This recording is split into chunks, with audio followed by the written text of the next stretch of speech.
And hello and welcome to Trial TV Live. I am the Squeegee of Justice. Thank you so much for joining us today as we are going to be doing a year update, year in review of Florida versus Shanna Gardner and Mario Fernandez.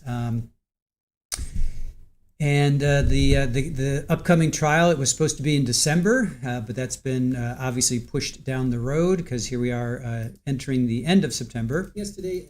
And what did I say? September. Sorry, December. It's Friday. Give me a break.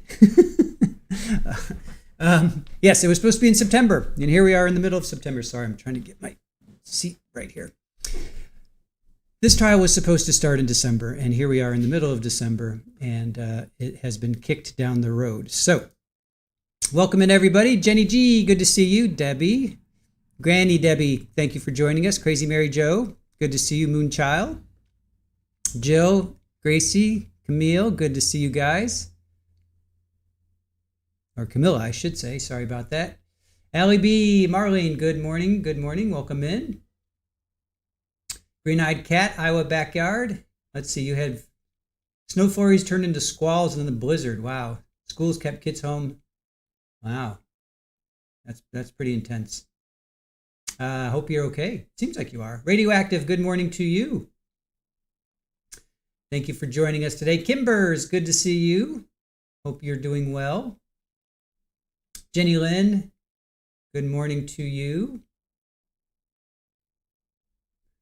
All right. See everybody take a seat. Deviant, good to see you. WG, thank you for joining us. Richard, good morning. Tammy, good to see you guys. Joanne, Jedi Platypus, good morning to you.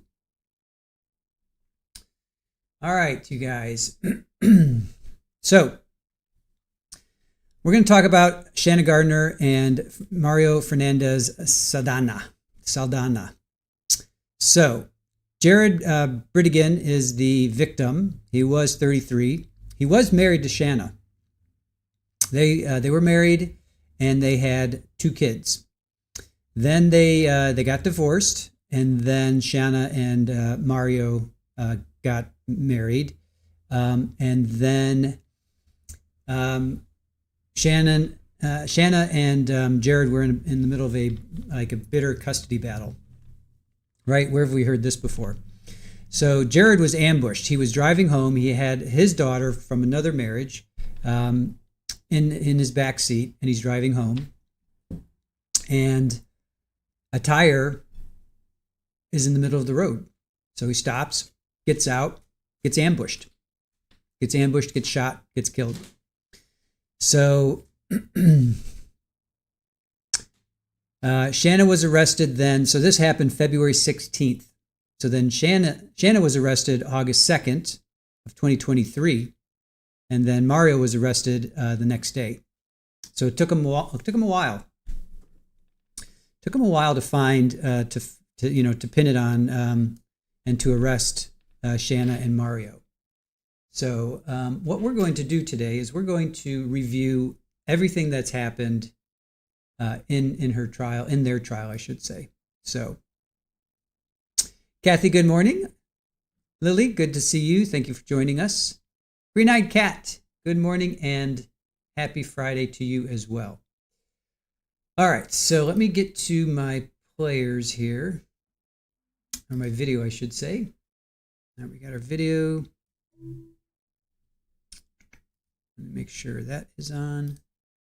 All right, so we're going to, they had quite a few hearings, and we're going to go through all of them. And the last one the last time we streamed a hearing of theirs was back in March. So a lot has happened. They've had a lot of,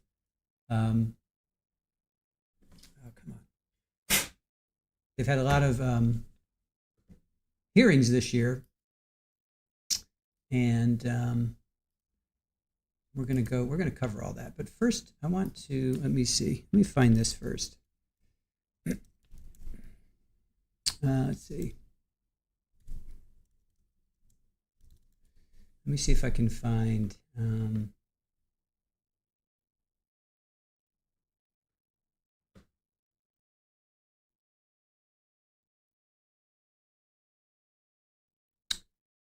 All right.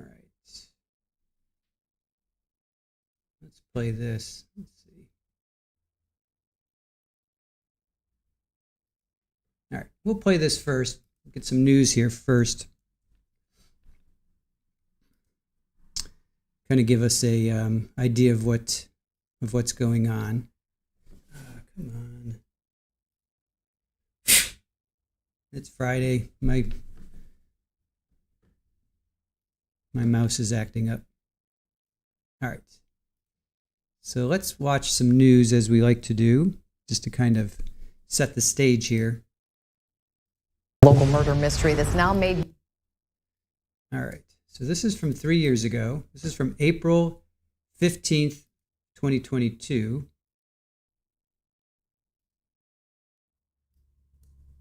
All right.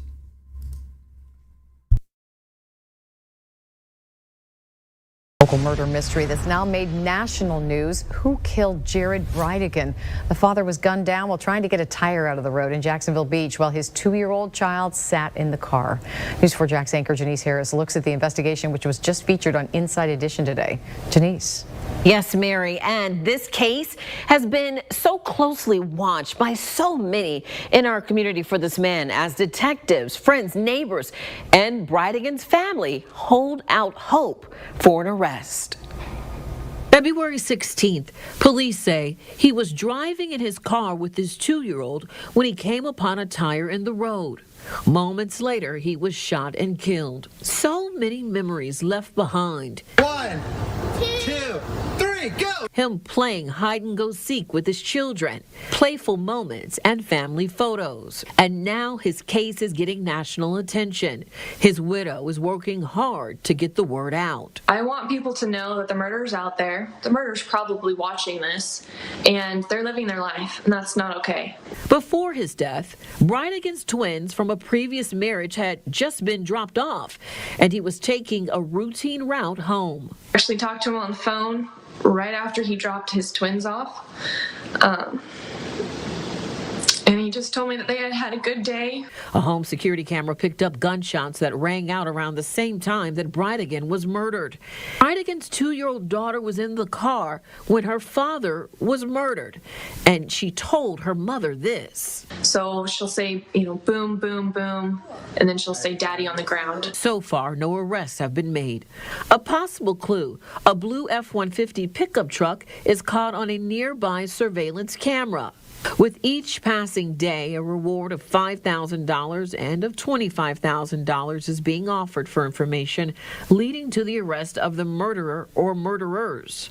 Bridegan's family waits for closure, wondering who killed this father, husband, son, and friend.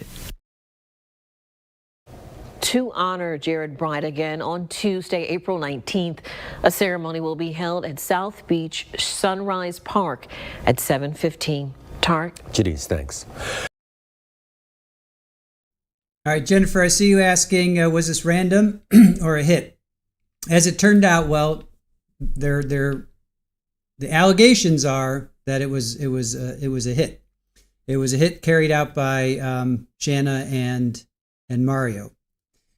So that's what they're alleging. Whether or not they can prove that, we'll find out. So here's some more news. We're going to play some more news here. Continuing our coverage now of what investigators.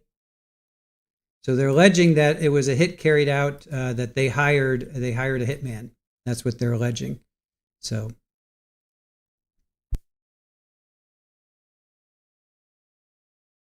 Continuing our coverage now of what investigators call the murder-for-hire killing of Jared Bridegan.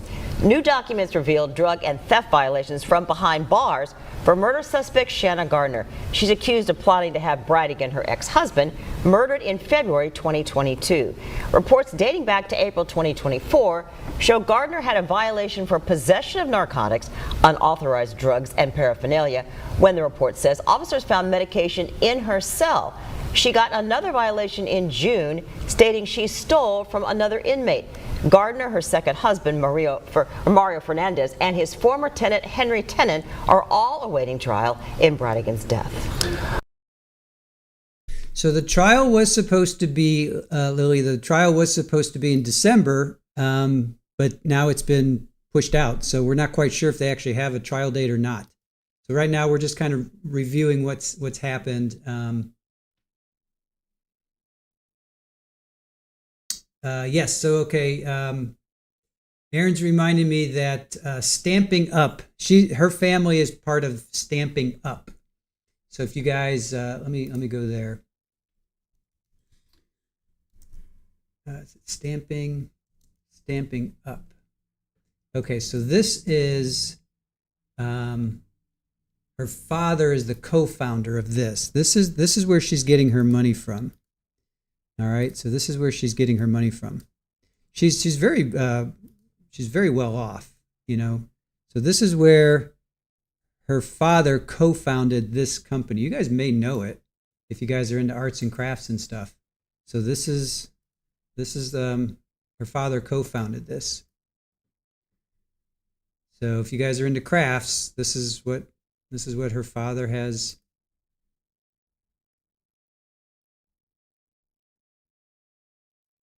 Stamping Up, not stamping, stamping.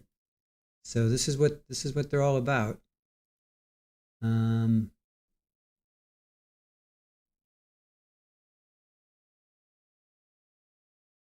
Richard read summer of 2026. Well, it keeps getting pushed, so we'll see. We'll hope. Hopefully, it'll happen at some point. I want to see. I want to get to a. Wait, hold on. Let me get to About Us.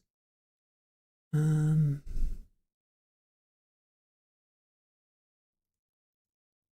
got to be an About Us somewhere. Maybe at the bottom. Come on, you can do it. Here, our story. All right, so here's our story. Founded in 1988 by two sisters.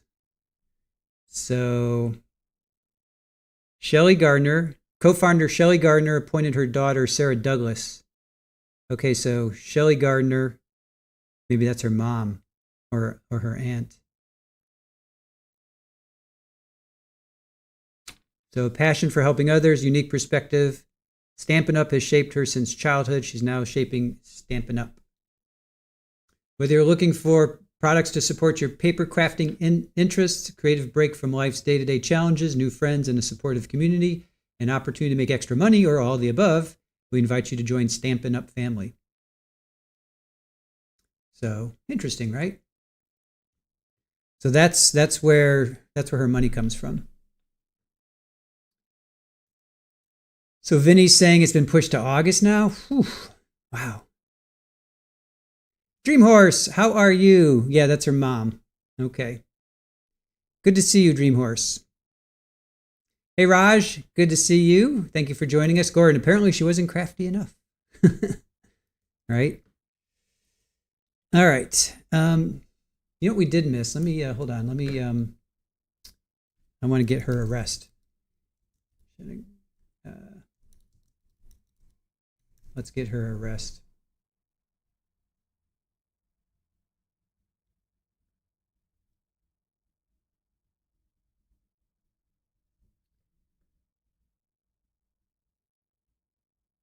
Okay, yeah, we definitely got to watch this. All right, so here's her being arrested.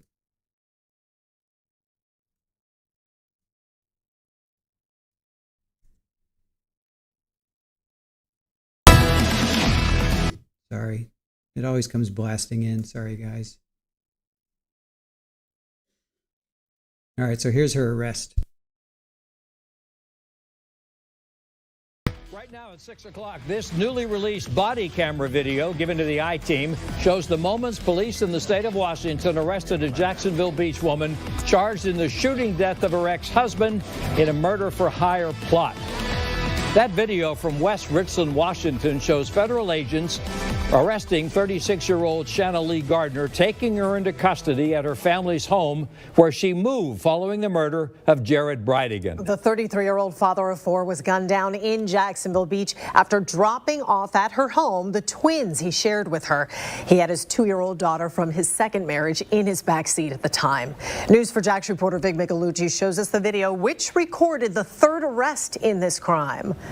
This happened exactly a week ago. Investigators entered Gardner's home just before 9 in the morning with a warrant for her arrest, nearly 18 months after Jared Bridegan's murder.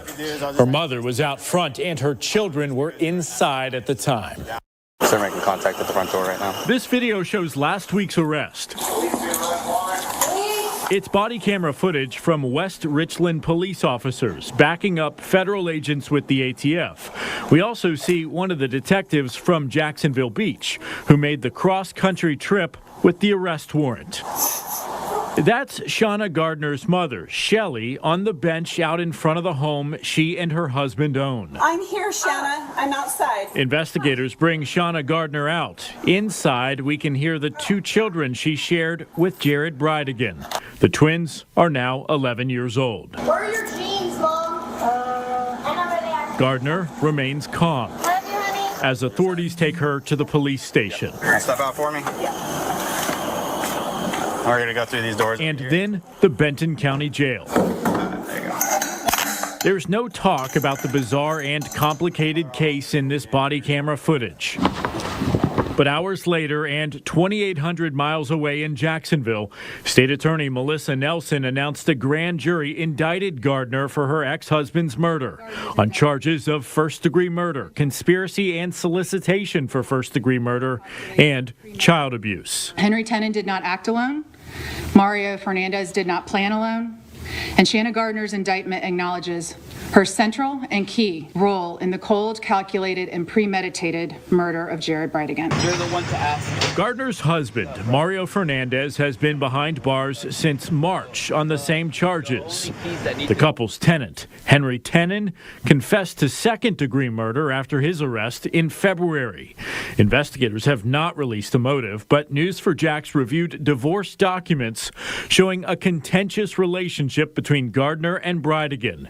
These records from St. Johns County show they married in April of 2010, filed for divorce in February of 2015. The divorce was finalized in August 2018. Also in 2018, both Jared and Shanna remarried. It's notable that Gardner's indictment says she plotted to kill Bridegan as far back as May of 2015. These records show custody of the couple's twins was a big part of the split. Bridegan's lawyer claimed Gardner locked him out of the master bedroom, installed surveillance cameras in the children's bedroom and husband's car, and canceled a June 2015 heart surgery that their son had scheduled in New York without Bridegan's consent. There was also a considerable amount of money on the table. Gardner's parents own a multi-million-dollar international craft company called Stampin' Up! And gave the couple a stipend of $8,500 per month as Bridegan went to school for his master's degree. As part of the breakup, Gardner kept the couple's Ponte Vedra Beach home, but she agreed to pay Bridegan $390,000 for his stake in it. The judge temporarily granted alimony and child support payments from Gardner to Bridegan. I just checked, and Gardner remains in the Benton County, Washington jail on a fugitive from justice warrant. Her next hearing is September the 14th. That's when prosecutors here in Northeast Florida will try to extradite her back to Florida. Her attorney told me he had no comment about this case because it's a pending legal matter. I'm Vic Micolucci, Channel 4, the local station. So that's good. That's a really good overview. I had no idea about they got married. This is really good education for me too. I mean, we know about Shanna. She's again, Jacksonville, another Florida trial. He's a Microsoft executive. I know you guys were saying that. Hey, Angelique, good morning. And now it's Shana. So I heard her mom say it's Shana. So Shana Gardner. So she comes from money. Jared, obviously, you see his Microsoft. He's got his Microsoft T-shirt there. And that Mario, they both got remarried in 2018. So this is really good. This is really good info for me too. Okay, so I've got a few more news clips here. And this is just kind of talking about, let's see. Actually, these are just news clips about.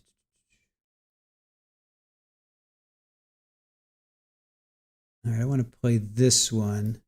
This is about a civil case. Okay, so I'm going to play this one. This is about a civil case. So let's check this out. The judge decides the civil. And you guys will love the judge. Judge is great.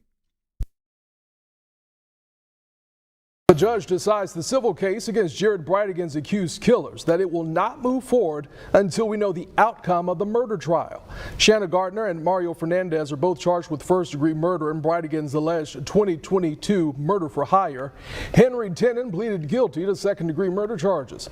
But Bridegan's widow, Kirsten Bridegan, is also seeking $100,000 from Gardner, Fernandez, and Tenen for battery resulting in wrongful death. Kirsten Bridegan is seeking money to compensate for multiple things, including pain and suffering, loss of economic support, burial, and funeral expenses. All right. Right in the middle of typing to Real Happy.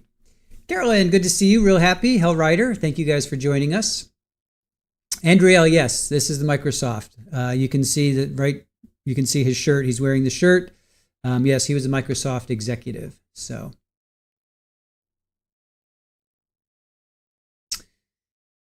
All right, yes, Real Happy. Good to see you, Hell Rider. How's it going? Warmer? Yep, it is warming up. It is warming up for us as well. Uniquely, thank you for the rabbit ears. Awesome. Thank you for joining us. Ed, yeah, so it won't start. So the civil case, as we just heard, won't start until after the criminal case is resolved. All right, so now let's get into some court. So Judge Kite, you guys are going to love Judge Kite. She was a cheerleader, I think, for Tampa Bay. I think Tampa Bay Buccaneers. She's when we showed one video, and we did a lot of research on her. So you guys are going to love her. If you're not familiar with I think London Kite, I believe is her name. She's got a really cool story. So you guys will definitely like her.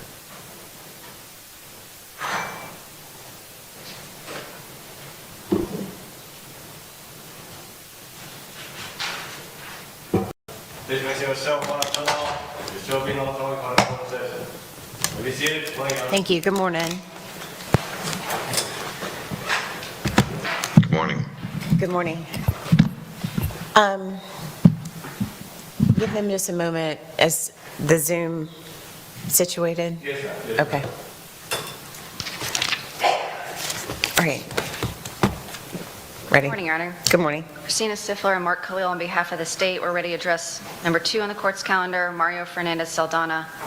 Number 5, Shana Gardner. Okay. Good morning.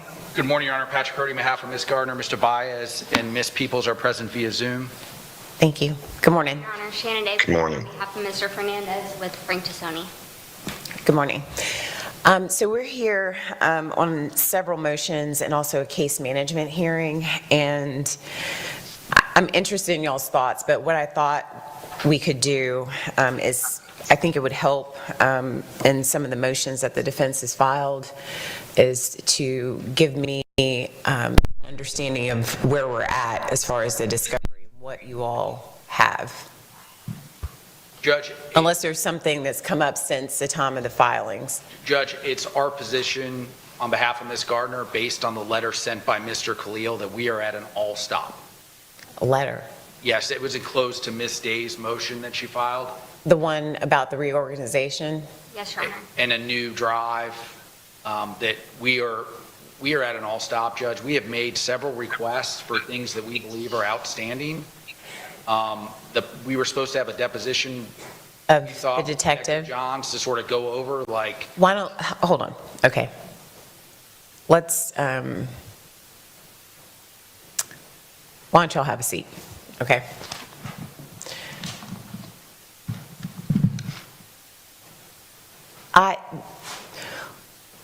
Mr. Khalil, you can be seated. We're gonna settle down. I need to use a microphone. What is the state's proposal? Your Honor, after discussion. You can use them. Give him a desk microphone. Okay.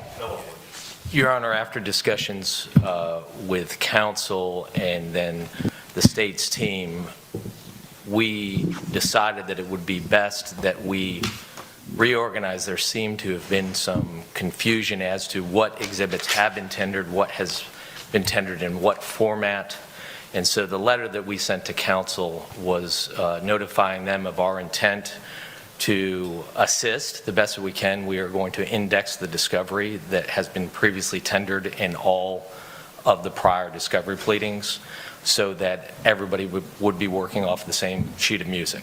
That when we were referring to a particular exhibit and a file and the file size and everything, that everybody would have the same understanding.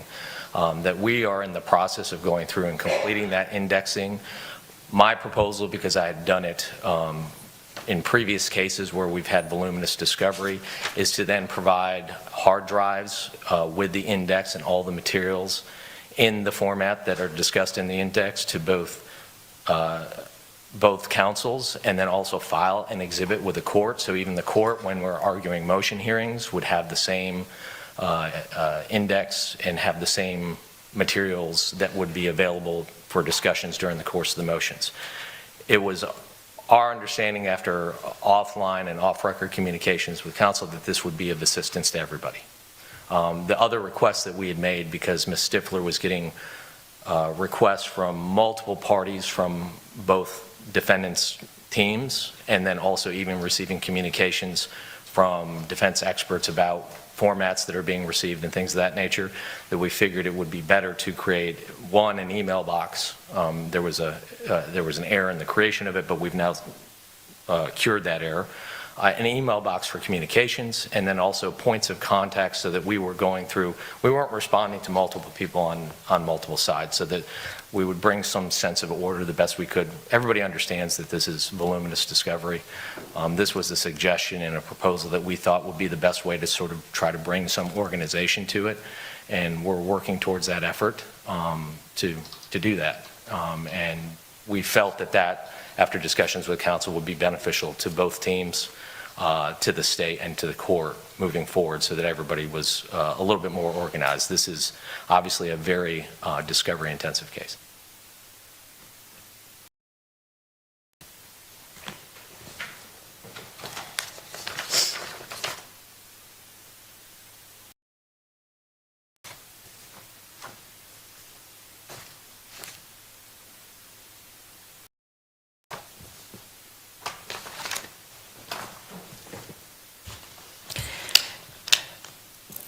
Was that the defense proposal?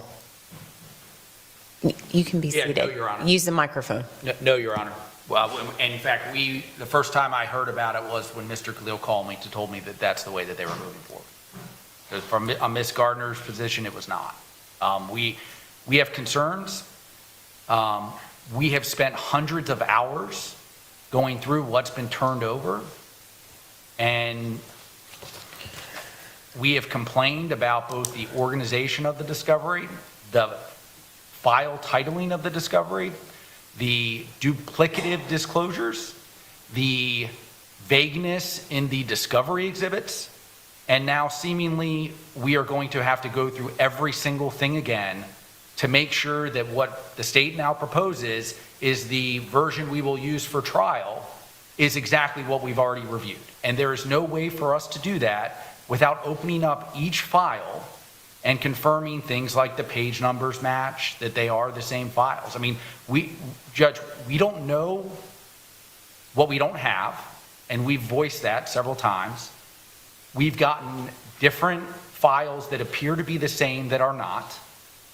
And I under the law, we have a right to have the discovery, but the manner has been so disorganized with a lack of clarity as was even pointed out at the last status conference, and what they are turning over, you know, that we're frustrated, Judge. Frankly, we're frustrated. I mean, this is going to delay the trial. There's no other way about it. It's going to increase the man hours that our defense teams, which are privately retained, have to expend just to make sure we know what we have. And it's, you know, the word I would use is frustrating, Judge. It's simply frustrating. And I see Ms. Day. Ms. Day, you're the contact person for Fernandez, correct? And you're the one that's been going through the discovery, correct? Yes, Your Honor, and I would echo everything Mr. Carodi just said. Are you using the microphone? For the benefit of Zoom, you have to use a microphone. I think so. Okay. Maybe. The only thing I would add is we've tried this before. Both our firm and Mr. Carodi's firm have previously been provided externals that we were told contained everything that the state had. We have meticulously reviewed the externals, provided list of things that were missing, and then we were told next point was coming, everything would be on next point, and all will be well and good. We got next point, within 2 weeks it was shut down. Then we went back to the externals. Once again, we're told everything will be on there, all will be well and good, just be patient. We get the externals, we do the exact same thing all over again. Then we're told evidence.com will fix everything, just be patient, we'll upload it. Once again, we review thousands of documents, and we're still requesting the same missing discovery that we've been missing since last May. Mr. Khalil, I know that you are like maybe coming in and offering this as a solution. Sitting in the same position, I just don't think it is. I really just don't think it is. So I have printed off, and when I printed off all the state's disclosures, okay, I've printed off the specific demands. I have tried to, just so I could try to get some type of understanding, lining it up, and it just doesn't. And the same thing that the defense is saying has been the same thing that this has been communicated with the court. I believe the parties can correct me if I'm wrong. I tried to conduct a case management hearing, maybe, y'all correct me, like around December-ish, okay, right before kind of holiday break, and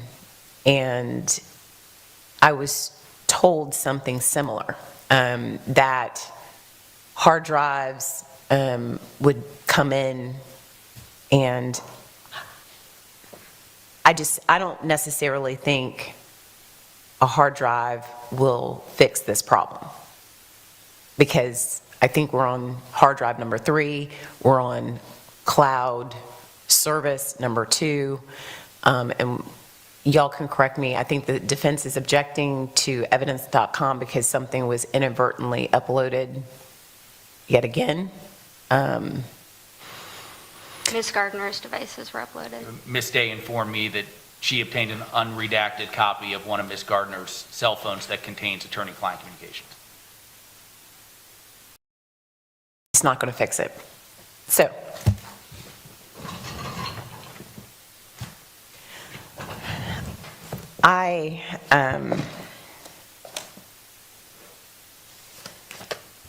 to facilitate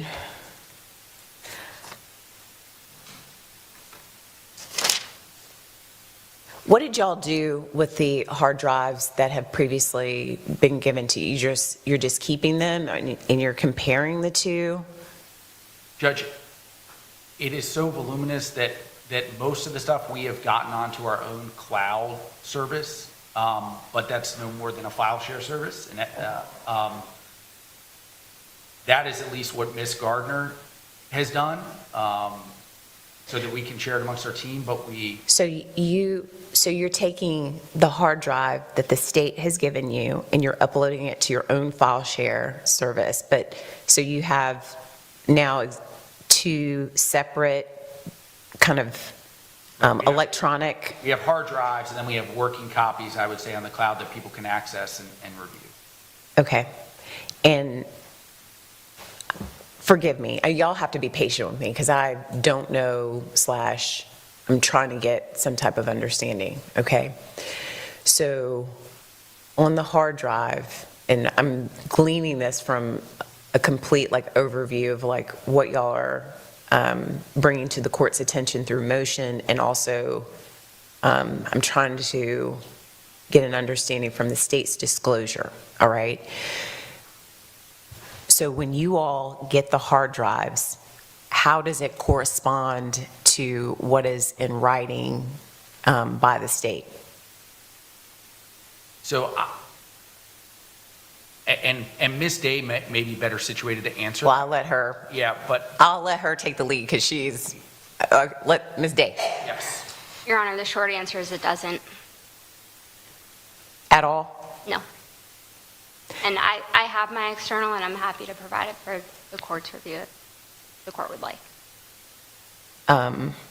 Which one? I have our firm's external, but I have a folder on the external in which I've saved everyevidence.com as it was received. Okay, so let's start with the first one, okay?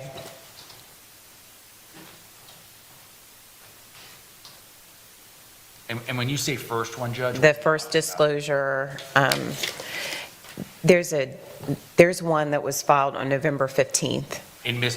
2023. It has both defendants. This is when the joint indictment at or around that time. So if y'all pull it up, November 15th.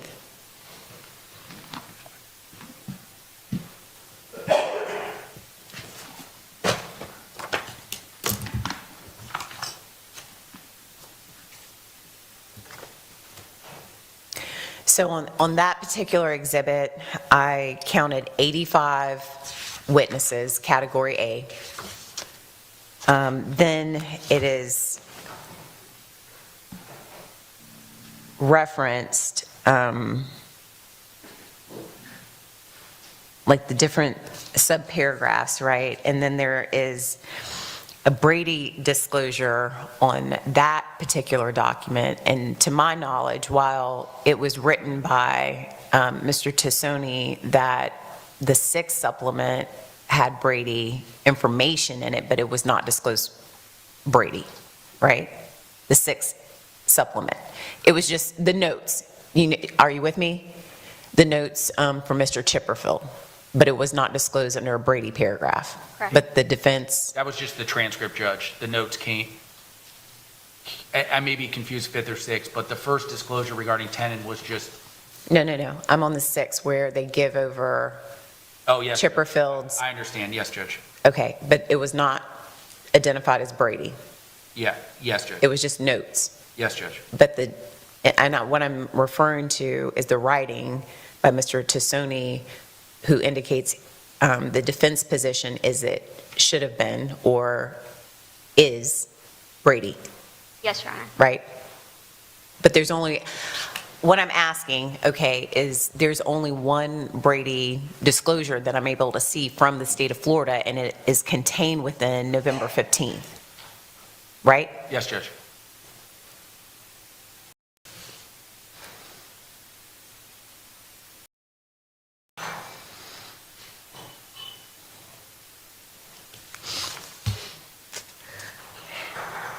I'm still on November 15th, but I'm comparing back.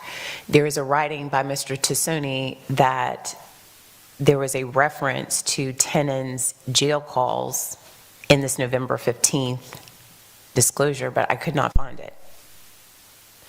It is the subject of Mr. Fernandez's specific discovery request. Where is it in the state's disclosure that they had Tenon's jail calls? If I remember the the disclosures correctly. I don't believe the state's discovery exhibit specifically identified any defendant's jail calls individually. I think it was just listed as jail calls. Where? Pull it up, Ms. Day. Or the state can pull it up. Because that's one of the things that y'all wrote that you've been asking for essentially since the beginning.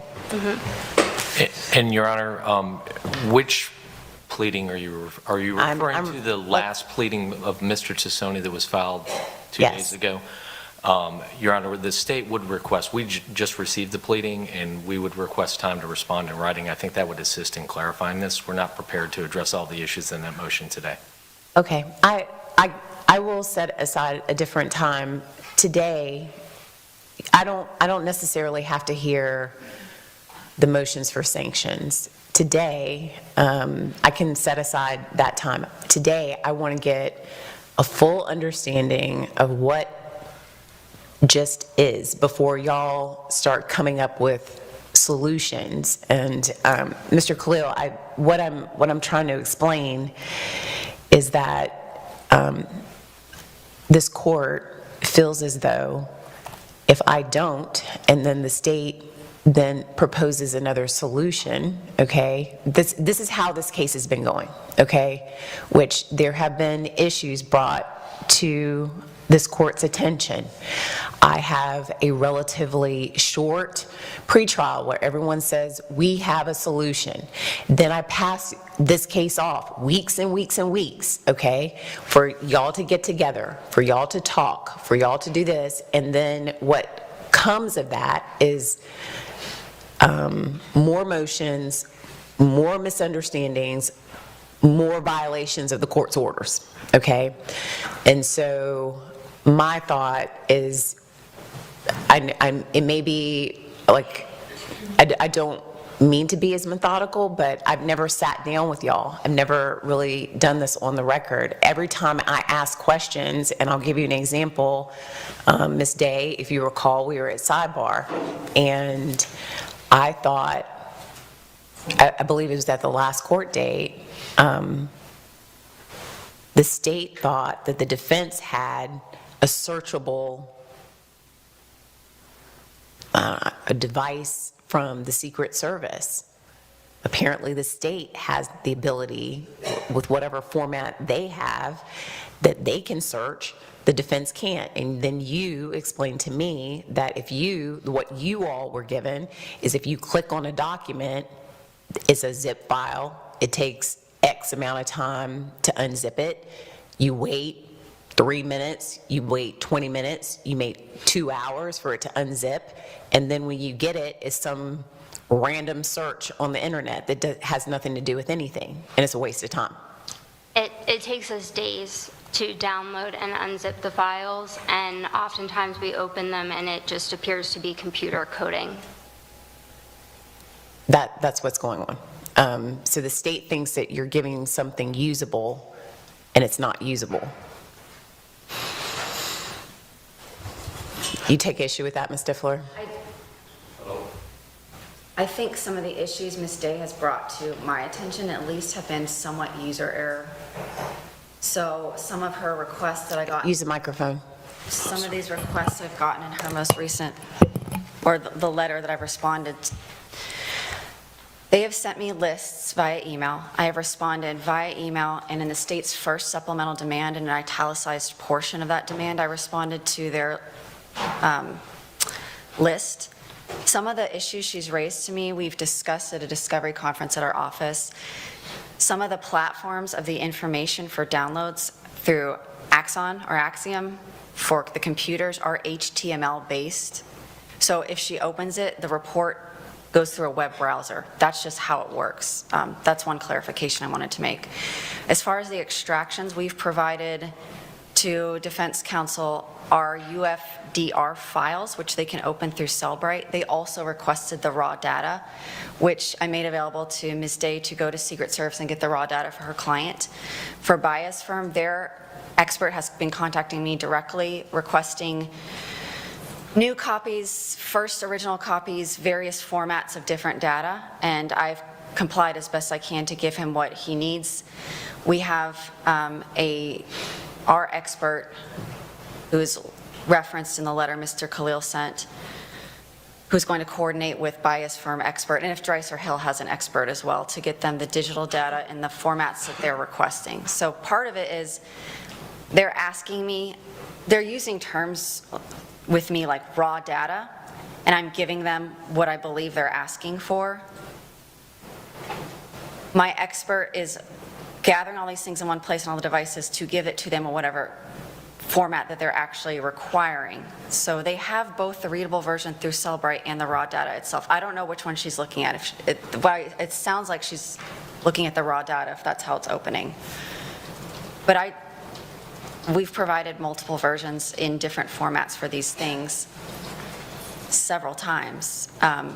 When you say raw data, you mean like metadata behind whatever might be, not metadata? Not metadata. Okay. So when you when you do a forensic extraction on a cellular device or computer, you're copying the information on the phone and decrypting it. You have to parse that data through a software program. For example, a phone, you would use Cellbrite. For a computer information system, in a car, you would use Ivy. You would use Axiom for a computer. So when we provide that to them, we give them the reader. We would give them Cellbrite on the phone extraction so that they can pull the parsed data through Cellbrite, open it, and read it the way you would a regular phone download. Their experts and their firms have also requested the raw data. I presume, and I don't know, that their expert perhaps has some sort of forensic equipment or a physical analyzer that they want to parse the data themselves and make sure it matches up to what we've parsed. So the example that we've been given from Cellbrite is you have flour, eggs, sugar, you have cake batter, and you have a cake. We've provided them the cake, which is the finalized PDF reports. We've provided them the cake batter, which is the UFDR file, so you can run through Cellbrite. And we've provided them the ingredients, which is the raw data. All right. How are you? I'm going to respectfully disagree with Ms. Stifler, and I also want to point out for the court that our digital forensics expert had a flight down here on February 25th. He had confirmed the date with Ms. Stifler by email on February 10th. I have the email if the court wants to see it. Ms. Stifler indicated that she would be in trial, but someone from the state can be present. I will have Detective Ostertag reach out to Mr. Green directly, our forensics expert. Detective Ostertag never reached out. Mr. Green was prepared, and it was canceled because the state was unprepared for the meeting on February 25th that they agreed to. So, I mean, this is, and our expert